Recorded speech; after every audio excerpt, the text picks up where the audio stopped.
जय श्री कृष्ण। कली हनुमानी, हनुमान जी की आध्यात्मिक शिक्षाप्रद कहानियाँ जो आदिवासी मातंगी समुदाय के माध्यम से हनुदास जी के द्वारा हमें जानने को मिल रही हैं। चिरंजीवी हनुमान 41 वर्ष में एक बार अपने शिष्यों अर्थात मातंगों को ब्रह्म ज्ञान देने आते हैं। कली हनुमानी का हम पहला अध्याय प्रारंभ करते हैं। दो माताओं से जना द्वंद्व एवं भ्रम का वातावरण था। जिस स्थान पर हनुमान जी के मातंग शिष्य बसे हों वहां पर ऐसा होना आश्चर्य की बात थी। सुचेता एवं विचेता नामक दो महिलाएं चित्ता नामक एक बालक की वास्तविक माता होने का दावा कर रही थी। यह कैसे संभव था? एक बालक दो कोखों से कैसे जन्म ले सकता था? मातंगों के मुखिया श्री बाबा मातंग ने अपने समाज के विद्वानों तथा विदुषियों की एक सभा बुलाई ताकि सुचेता और विचेता के बीच हो रहे इस द्वंद्व को समाप्त किया जा सके। बाबा मातंग एक पतली देह और छोटे कद के वृद्ध थे। उनका छोटा सा चेहरा उनकी छितरी हुई श्वेत द्वाड़ी और लंबे अव्यवस्थित बालों के पीछे ढका हुआ था। सभा को संबोधित करते हुए वे बोले, हे पुण्य आत्माओं, हम यहाँ ऐसी परिस्थिति पर विचार करने के लिए एकत्रित हुए हैं जो हमारे समाज के ऊपर अज्ञान और भ्रम के काले बादल बनकर गरज रही हैं। हम सभी जानते हैं कि लगभग 1 वर्ष पहले सुचेता ने चित्ता को जन्म दिया था, किंतु 2 रात्रि पहले जब अमावस्या की रात थी तब से विचेता के मन में न केवल चित्ता के प्रति वात्सल्य उमड़ पड़ा है, अपितु ऐसी स्मृतियां भी पनप गई हैं जिनके अनुसार उसने चित्ता को जन्म दिया था और चित्ता के मन से अपनी वास्तविक माता सुचेता के प्रति लगाव पूर्णतः सूख चुका है। अब वह विचेता को अपनी माता मानने लगा है। सुचेता को संदेह है कि विचेता ने वशीकरण तंत्र मंत्र के द्वारा उसके पुत्र चित्ता को वश में कर लिया है। सुचेता का तर्क है कि विचेता का निसंतान होना इस अपराध की अभिप्रेरणा बना है। बाबा मातंगी का वक्तव्य और विशेषतः अंतिम 2 वाक्य सुनकर सभा में सबसे आगे व्याकुल अवस्था में बैठी विचेता फूट फूट कर रोने लगी। बड़े बड़े आंसू उसकी लाल आंखों से निकलकर चित्ता नामक बालक पर वृष्टि करने लगे। चित्ता को वह अपनी छाती से कसकर चिपकाए बैठी थी। बाबा मातंग एक अनुभवी वृद्ध थे। सभी प्रकार की प्रकट अप्रकट भावनाएं उन्होंने अपने जीवन में देखी थी। उनका अनुभव यह स्पष्ट बता रहा था कि विचेता के आंसू सच्चे हैं। उनका हृदय कह रहा था कि विचेता ने कोई अपराध जानबूझकर तो कदापि नहीं किया था, परंतु जिस उच्च आसन पर वे विद्यमान थे वह उन्हें हृदय के आधार पर निष्कर्ष निकालने की अनुमति नहीं देता था। न्याय और निष्पक्षता में एक विशेष कठोरता होती है। उसी कठोरता को अपनी वाणी में लाने का प्रयास बाबा मातंग ने किया, किंतु उनकी वाणी से कठोरता नहीं निर्दयता प्रवाहित होने लगी। वे बोले, हे विचेता, अपने अश्रु अपने निरपराध होने का प्रमाण नहीं हो सकते। साक्षी है सभी मातंग जो परम सत्य के मार्ग पर चलते हैं। साक्षी है इस वन के सभी पशु पक्षी जो मातंगों के सहचर हैं। साक्षी है सभी दिशाएं जो भौतिक जीवन में हमारी गतिविधियों का लेखा जोखा रखती हैं। साक्षी है वायु जो हमारे भीतर और बाहर विद्यमान है। साक्षी है प्रकाश की किरणें जो इस संसार को प्रकाशमान करती हैं। साक्षी है सारा नश्वर संसार इस बात का कि सुचेता ने चित्त को अपने गर्भ से जन्म दिया था। हम सभी ने सुचेता को चित्ता का पालन पोषण करते देखा है। 2 दिवस पहले तक वह चित्ता को स्तनपान करा रही थी। हे विचेता, आपने ऐसा क्या तंत्र मंत्र किया है कि चित्ता अब आपकी गोद से नीचे नहीं उतर रहा? आप किसी और के बच्चे को ऐसे कैसे चोरी कर सकती हो? स्मरण रहे, हनुमान जी सब देख रहे हैं। वे यहाँ नहीं हैं, परंतु उनकी दिव्य दृष्टि आपके कृत्य देख रही है। ऐसा पाप ना करो विचेता, इससे पहले कि प्रकृति के कठोर नियम अपना न्याय करें और आपको कठोर दंड दें। इससे पहले कि कर्म का विधान आपको प्रताड़ित करना आरंभ करे, अपने तंत्र मंत्र को वापस ले लो। और चित्ता को उसकी वास्तविक माता सुचेता के पास जाने दो। तत्वतः बाबा मातंग ने कुछ अनुचित नहीं कहा था। सभी उनके संदेश से सहमत थे, किंतु उनकी वाणी विचेता की लगातार बढ़ती जा रही रुदन ध्वनि की पृष्ठभूमि में अत्यंत निष्ठुर जान पड़ी। उनकी पत्नी श्रीमती माता मातंग, जो उनके साथ ही उच्च आसन पर विराजमान थी, उनकी ओर से एक निंदात्मक दृष्टि डालते हुए नीचे उतरी और विचेता के समीप आकर बैठ गईं। उसे सांत्वना देते हुए उन्होंने पहले उसकी पीठ सहलाई और तत्पश्चात उसके कंधों पर अपना स्नेह भरा हाथ रखा। माता मातंग का सहारा पाकर विचेता के हृदय को शीतलता मिली और उसका रुद्र स्वर क्षीण पड़ गया। वह बोली, मैं सत्य कह रही हूँ, मैंने ही चित्ता को जन्म दिया है। मैं ही पहले दिन से उसे स्तनपान करा रही हूँ। मैंने ही इसे इस भयानक वन के सभी संकटों से बचा कर रखा है। आप सब मेरा परिवार हैं। आप जन मेरे विरुद्ध क्यों हो गए हैं? माता मातंग, आप बोलती क्यों नहीं? क्या आप चित्ता के जन्म के समय उपस्थित नहीं थी? कुछ मास पहले की ही तो बात है। आप कैसे भूल सकती हैं वह दिन? और बाबा मातंग, चित्ता के जन्म के 7वें दिन आपने ही तो सभी अनुष्ठान किए थे। यह बात आपकी स्मृति से कैसे लुप्त हो सकती है? चित्ता के प्रथम स्नान के समय भी आप उपस्थित थे। कम से कम वह तो आपको स्मरण होगा। मैंने चित्ता को कभी सुचेता की गोद में नहीं देखा, तो आप क्यों कह रहे हैं कि कुछ दिन पहले तक सुचेता चित्ता का पालन पोषण कर रही थी? सुचेता कर्कश स्वर में बोली, हाँ विचेता, आपके अतिरिक्त सभी मातंगों को मति भ्रम हो गया है। हे मूर्ख, अभी भी समय है। अपनी चेतना में आ जाओ और मुझे अपना पुत्र वापस कर दो। इससे पहले कि सुचेता और विचेता की जिह्वाएं खड़क बनकर पुनः आपस में उलझती, बाबा बोले, मति भ्रम? अब जबकि इस संभावना पर मेरा ध्यान आकर्षित हुआ है, मुझे लगता है हम सब एक भ्रमजाल में फंस गए हैं। यह संभव है कि विचेता को छोड़कर अन्य सभी मातंगों की स्मृतियों में कुछ इस तरह हेरफेर हो गई है कि हम सब सुचेता को वास्तविक माता समझ बैठे हैं, जबकि विचेता, किंतु कैसे? मातंग बाबा के माता मातंग ने वक्तव्य को बीच में ही काट दिया।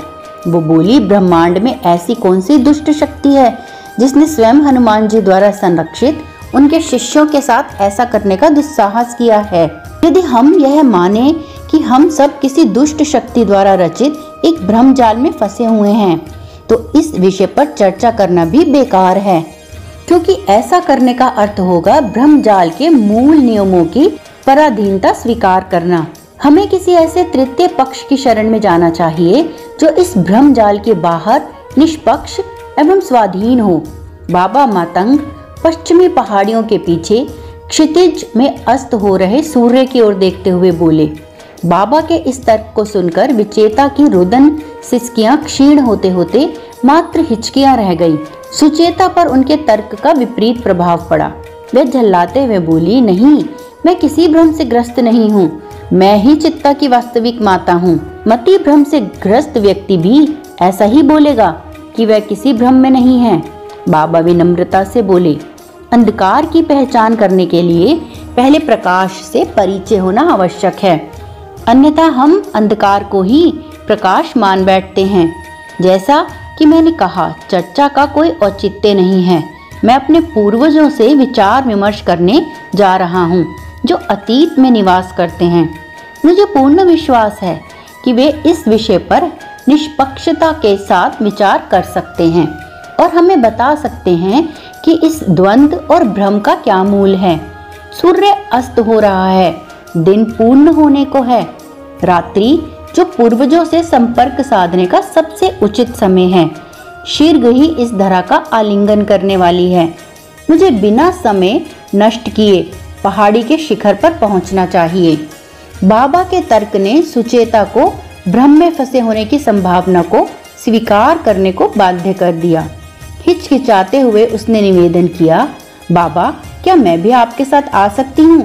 भ्रम जाल में फंसे होने की संभावना का विचार मेरे मन को आतंकित कर रहा है। ठीक है, बाबा बोले, किंतु यदि आप आ रही हो तो विचेता को भी आना चाहिए। मेरे लिए आप दोनों समान हो। विचेता ने दृष्टि मात्र से एक प्रश्न पूछा, जिसके उत्तर में बाबा बोले, हाँ, आप चित्ता को भी साथ ला सकती हो।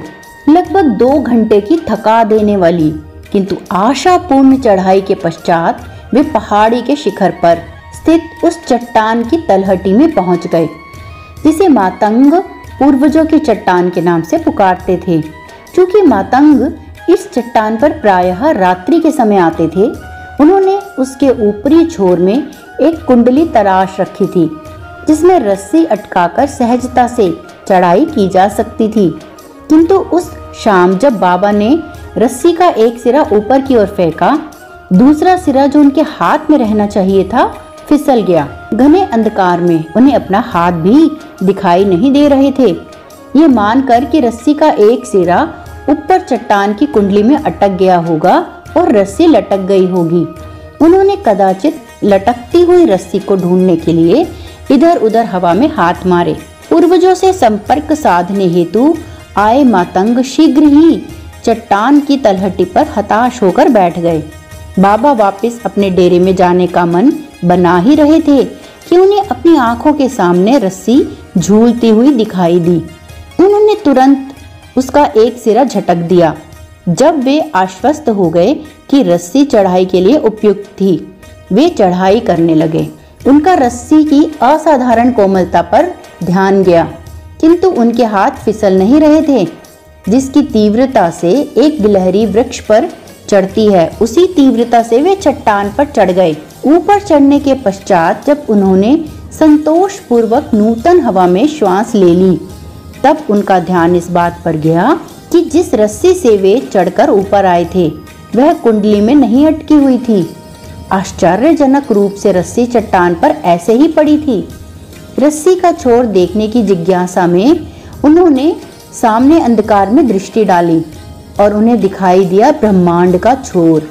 एक प्रकाशमय आकृति जुगनू की भांति देदीप्यमान थी।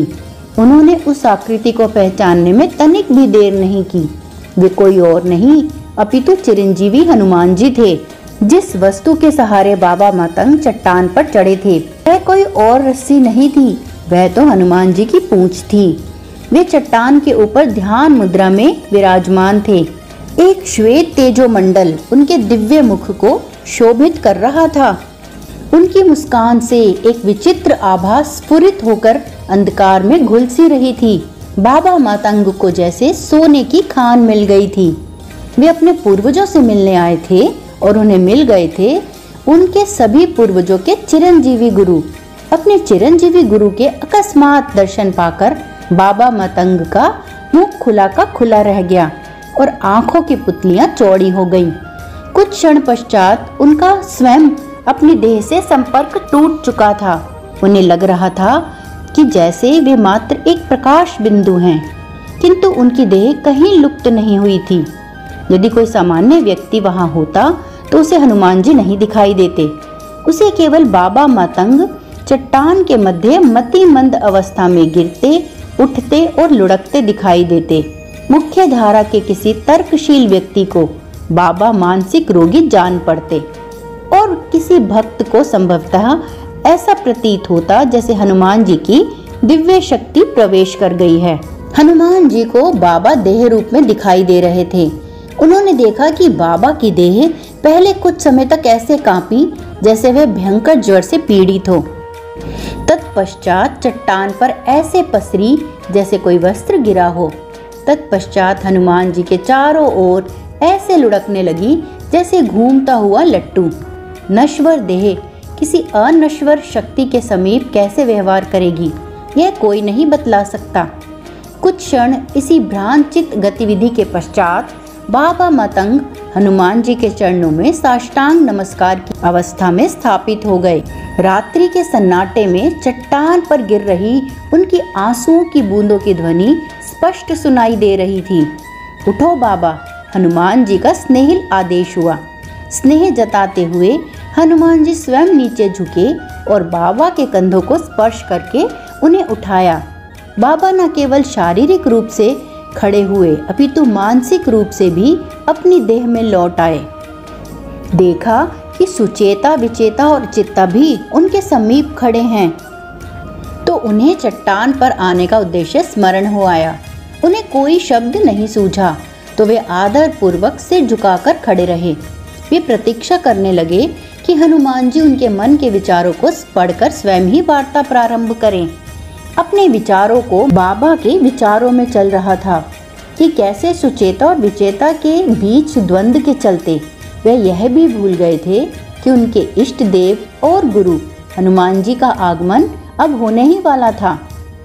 हनुमान जी को उन्होंने पिछली बार 4 दशक पहले देखा था, जब वे 41 वर्ष के बाद पुनः आने का वचन देने के साथ ही विदा हुए थे। और उनका यह सामान्य वचन नहीं था, यह चिरंजीवी हनुमान का चिरकालिक वचन था, जिसे वे सदियों से पूरा करते आ रहे थे। और मातंग समाज जंगल में अपना स्थान बदलता ही रहता है, परंतु वे कहीं भी हों, हनुमान जी हर 41 वर्ष पश्चात उनसे मिलने आते हैं। हनुमान जी से मिलने के पश्चात बाबा की काया बिल्कुल हल्का अनुभव कर रही थी, जैसे कि सहस्रों अशुद्धियां उनकी देह से निकल गई हों।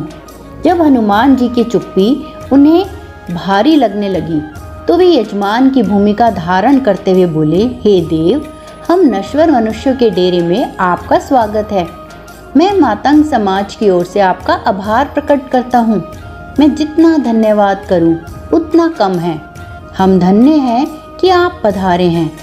हनुमान जी के शांत मुख पर एक व्यापक मुस्कान उभर आई। वे अपनी रहस्यमयी वाणी में अपने ही अंदाज में बोले, मुझे लगा कि आप जन मेरे पास आए हो, ना कि मैं आपके पास। यानी हनुमान जी के कहने का तात्पर्य ये था कि आप हमारे पास चलकर आए हो तो स्वागत आप कैसे कर सकते हो, क्योंकि मैं तो आपके पास चलकर नहीं आया हूँ। और इस पर बाबा को भान हुआ कि हनुमान जी की हनुवाणी आरंभ हो गई थी और ज्ञान की गंगा बहनी शुरू हो गई थी। हाँ, सच ही तो था। 41 वर्ष की साधना करते हुए मातंगों ने स्वयं को इस योग्य बनाया था कि वे हनुमान जी से मिल सकें, अतः वे साधना पथ से होते हुए हनुमान जी के पास पहुँचे थे। न उस पर्वत पर कुछ विशेष था और न ही उस स्थान में। उस स्थान पर मातंगों के सिवाय यदि कोई पहुँच भी जाता तो उसे हनुमान जी दिखाई नहीं देते। उनके दर्शन के लिए साधना का पथ पार करना अति आवश्यक है, ना कि कोई पर्वत का पथ। अपनी भूल का आभास होते ही मातंग बाबा ने कहा, सत्य है देव, आध्यात्मिक दृष्टिकोण से हम आपके पास आए हैं और आज भौतिक रूप से भी हम ही इस पहाड़ी को चढ़कर आपके पास आए हैं चित्ता की समस्या का उपाय ढूंढने के लिए। चित्ता तो आनंद में है, उसे क्या समस्या हो सकती है। हनुमान जी चित्ता की ओर देखते हुए बोले, चित्ता अपनी माता विचेता के आंचल में आनंद के साथ है। देव, सुचेता उसकी वास्तविक माता है, विचेता नहीं। बाबा बोले, किसी और का तो पता नहीं, बाबा अवश्य आनंद में थे।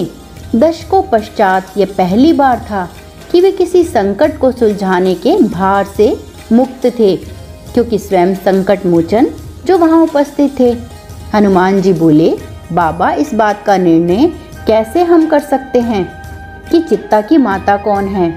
जिससे चित्ता को आसक्ति है वही उसकी माता है। इतनी बड़ी समस्या का इतना साधारण उपाय कैसे हो सकता है। बाबा के मन में एक विचित्र खीज उमड़ पड़ी। उसे छुपाते हुए वो बोले, देव, चित्ता तो एक छोटा बालक है, हम उस पर यह निर्णय कैसे छोड़ सकते हैं कि उसकी माता कौन है। उसे वशीकरण के माध्यम से भ्रमित भी तो किया जा सकता है। छोटा बच्चा, मेरी पूंछ की ओर देखो बाबा, क्या यह अब छोटी प्रतीत नहीं हो रही, किंतु यह छोटी सी पूंछ कुछ क्षण पहले लंबी थी। इसी पूंछ की सहायता से आप इस ऊंची चट्टान पर चढ़े हो। हनुमान जी अपनी पूंछ को हवा में उछालते हुए बोले। बाबा को अपनी त्रुटि की पहचान हुई तो वे बुदबुदाए, क्षमा करें देव, चित्ता छोटा बच्चा नहीं है, यह एक आत्मा है जो पहले कई जन्म जी चुका है। इसीलिए यह उतना ही बड़ा है जितना मैं अथवा अन्य कोई मातंगजन। परंतु मेरे कहने का अर्थ था कि बाबा का ध्यान भटक गया और उनकी बात बीच में ही रह गई, क्योंकि बालक चित्ता उच्च स्वर में हंसने लगा था। कारण था हनुमान जी की पूंछ, जो हास्यजनक रूप से सिकुड़ एवं बढ़ रही थी। हनुमान जी भी मंद मंद मुस्कुरा रहे थे। बालक चित्ता के अट्ठास के स्वर शीघ्र ही एक विशेष भाषा के शब्दों में परिवर्तित हो गए। बाबा को लगा कि उन्होंने एक नवीन भाषा सीख ली थी, बाल ठट्ठों की भाषा। चित्ता ने क्या कहा? सुचेता और विचेता के बीच का द्वंद्व कैसे सुलझा? हनुमान जी ने आगे क्या कहा, ये जानने के लिए हमारे साथ बने रहिए। और अब तक की कहानी से हनुमान जी ने पूरे मानव समाज को ये शिक्षा देने का प्रयास किया है कि कोई भी मनुष्य जिसकी आयु भले ही 1 दिन की हो अथवा 100 वर्ष की, वो केवल नंबर ही है, बल्कि मनुष्य की देह के भीतर जो आत्मा है वो नश्वर है, वो अनश्वर है, वो शाश्वत है और वो पूर्ण ज्ञानी है। इसीलिए किसी को भी छोटा या बड़ा न समझकर हर मनुष्य को अपनी चेतना का विकास करना चाहिए, जिससे वो ईश्वर के साथ एक रूप हो सके।